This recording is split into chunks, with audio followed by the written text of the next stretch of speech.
حضور اکرم صلی اللہ علیہ وسلم فرماتے تھے، حلال کھلا ہوا ہے اور حرام بھی کھلا ہوا ہے، اور ان دونوں کے درمیان بعض چیزیں شبہ کی ہیں جن کو بہت لوگ نہیں جانتے کہ حلال ہیں یا حرام۔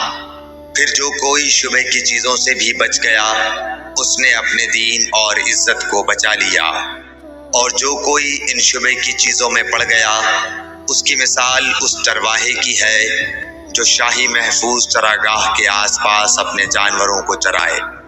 وہ قریب ہے کہ کبھی اس چراگاہ کے اندر گھس جائے اور شاہی مجرم قرار پائے۔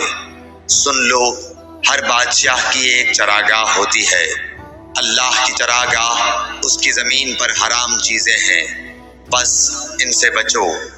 اور سن لو، بدن میں ایک گوشت کا ٹکڑا ہے، جب وہ درست ہوگا سارا بدن درست ہوگا، اور جہاں بگڑا سارا بدن بگڑ گیا۔ سن لو، وہ ٹکڑا آدمی کا دل ہے۔ صحیح بخاری حدیث نمبر 52۔